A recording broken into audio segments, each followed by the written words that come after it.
ہمارے پاس جب لوگ آتے ہیں اور وہ داخل طریقت ہوتے ہیں تو ہم جو بنیادی چیزیں ان کو بتاتے ہیں تو ان میں سے ایک چیز یہ لازمی بتاتے ہیں کہ رزق پاک نہیں ہوگا تو باطن روشن نہیں ہوگا. یہ بنیادی بات ہے. اگر رزق پاک نہیں ہے تو میرے حضور نے ارشاد فرمایا کہ ایک بندہ سفر کر کے کعبۃ اللہ کے صحن میں پہنچتا ہے اور کعبے کے پردوں کو تھام رہا ہے وَيَمُدُّ يَدَيْهِ اور لمبے لمبے ہاتھ کر کے کہتا ہے اے اللہ, لیکن اس کا کھانا حرام ہے, اس کا پینا حرام ہے, اس کا لباس حرام ہے, وہ غزیہ بالحرام, اس کو غذا حرام سے دی گئی ہے. میرے حضور نے فرمایا اس کی کوئی دعا قبول نہیں ہوگی. سفر کیا, جنگل پہاڑ کاٹے, سمندروں کو پاٹ کر کے آگے گیا, ہواؤں کے کلیجے چیر کے آگے بڑھا, مہینوں کی مسافتیں طے کر کے گیا اور کعبۃ اللہ کے سامنے کھڑا ہے, سین حرم میں مطاف میں کھڑا ہے, لیکن اس کا جسم حرام سے پلا ہے. اس نے جو پہنا ہے اس لباس کا تانا یا بانا حرام کا ہے, اس کو غذا حرام کی دی گئی ہے, اس نے پیا حرام کا ہے, اس نے کھایا حرام کا ہے, تو پھر اس کا یہ سارا سفر رائے گاں چلا جائے گا, اس کو کچھ نصیب نہیں ہوگا. تو سب سے پہلی شرط اس عنوان سے عقل حلال ہے. اس کے بعد پہ صدق مقال ہے کہ آپ کی زبان جھوٹ نہ بولے. جب کوئی شخص جھوٹ بولتا ہے روحانیات تو دور کی بات ہے, اللہ کے فرشتے اس سے 1 میل دور ہٹ جاتے ہیں. جب کوئی شخص جھوٹ بولتا ہے تو حدیث پاک میں آتا ہے اس کے منہ سے ایک خاص قسم کی بدبو نکلتی ہے.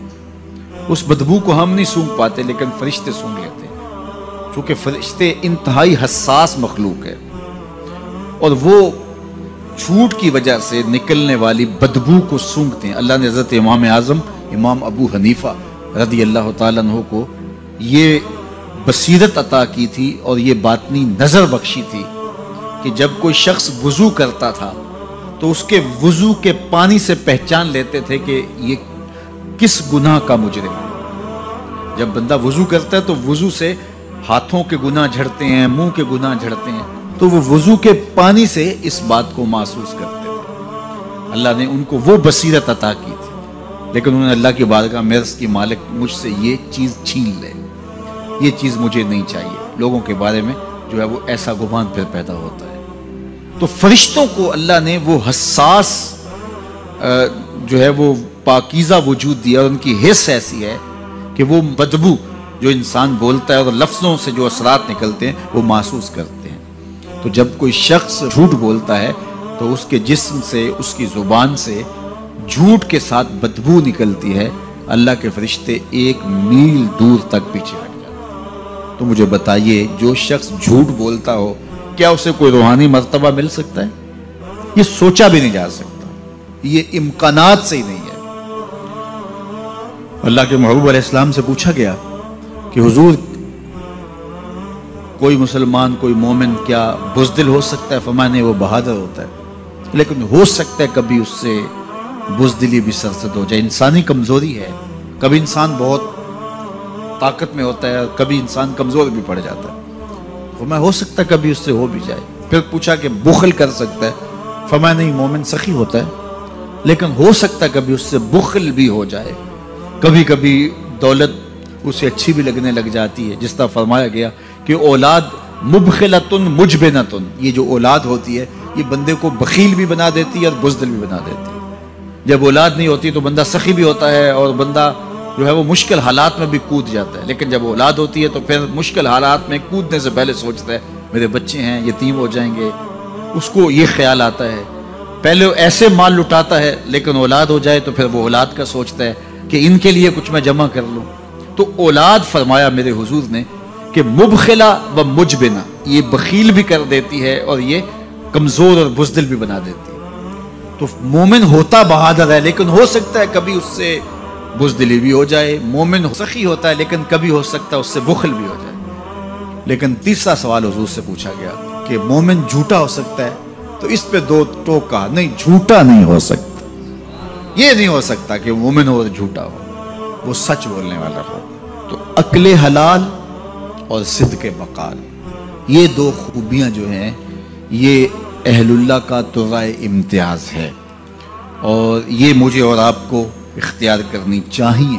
حضرت خلیل اللہ جب وادی غیر ذی زرع میں سیدہ ہاجرہ اور ان کے معصوم نونہال کو چھوڑ کر کے جانے لگے. ایسی وادی جہاں حیوانی وجود بھی نہیں تھا، نباتات بھی نہیں پائے جاتے تھے، پانی کا ایک قطرہ بھی دستیاب نہیں تھا. کالے سیاہ محیط پہاڑ جیسے فولاد پگھلا کے ڈال دیا ہو.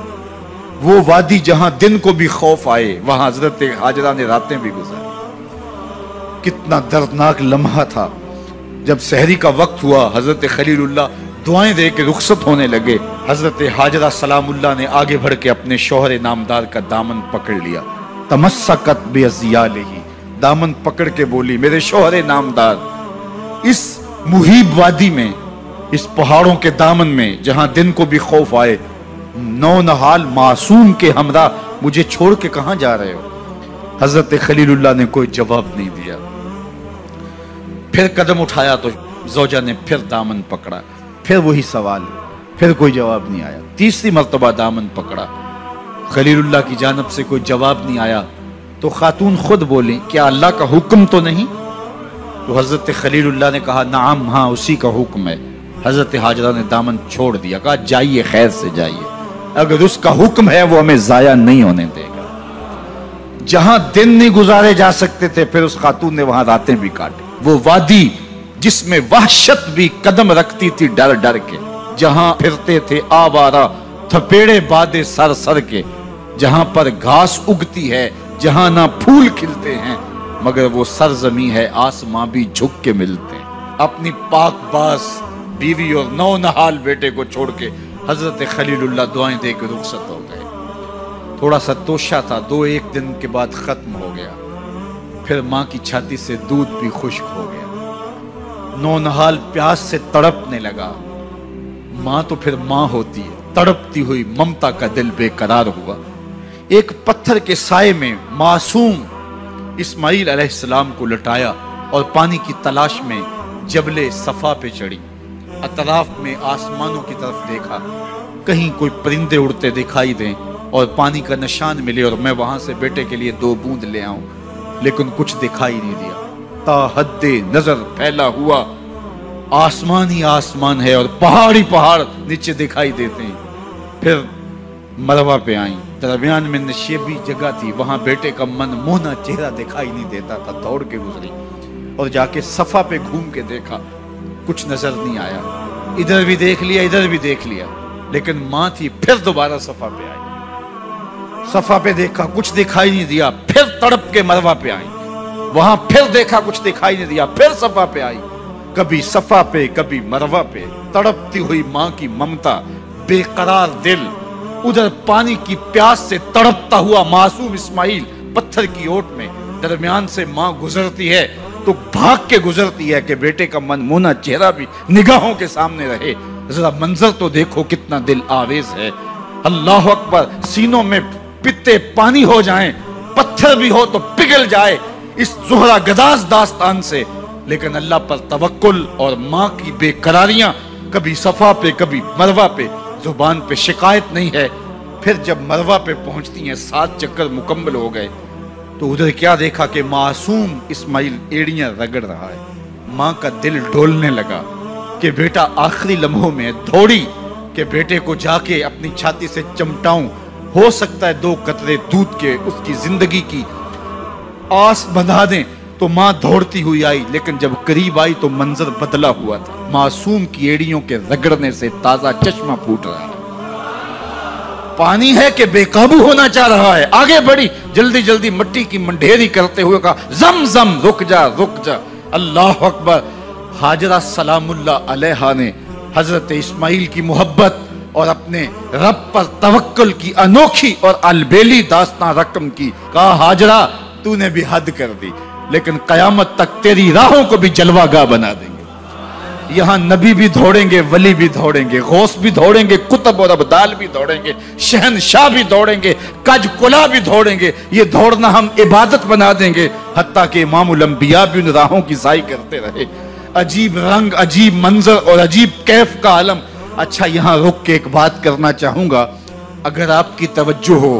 جہاں حضرت ہاجرہ دوڑی اور ان کے مبارک قدم وہاں لگے اور لگ کے ہٹ گئے، عارضی نسبت ہے، مستقل نسبت نہیں ہے. جہاں ان کے قدم لگ کے ہٹ گئے وہ جگہ تو جلوہ گاہ بن گئی، اور جہاں حضور خود جلوہ فرما ہیں وہ گنبد خضرا جلوہ گاہ کیوں نہیں ہو سکتا ہے؟ اب یہ پانی جہاں حضرت اسماعیل کے قدم لگے، یہ پانی دنیا کا عظیم ترین پانی ہے، اور پھر اس کا پروٹوکول یہ ہے، اس کو کھڑے ہو کے پیا جاتا ہے۔ یار یہاں بھی روک کے ایک بات کہہ دوں، حضرت اسماعیل کے قدموں کو چھونے والے پانی کا پروٹوکول ہے کہ اس کے لیے کھڑے ہو جائیں، اور حضرت اسماعیل مسجد اقصی میں جس کے پیچھے کھڑے ہو کے نماز پڑھتے ہیں اس امام کے لیے کھڑے ہو کے مصطفیٰ جان رحمت پہ لاکھوں سلام پڑھ لیں تو اس میں شرک کہاں سے آ جائے گا؟ تو یہ تکریم ہے، یہ عزت ہے اس پانی کی کہ اس نے حضرت ذبیح اللہ کے قدم چھوئے ہیں۔ تو یہ سارا حج اللہ اکبر ہمیں ہمارے ماضی سے جوڑتا ہے۔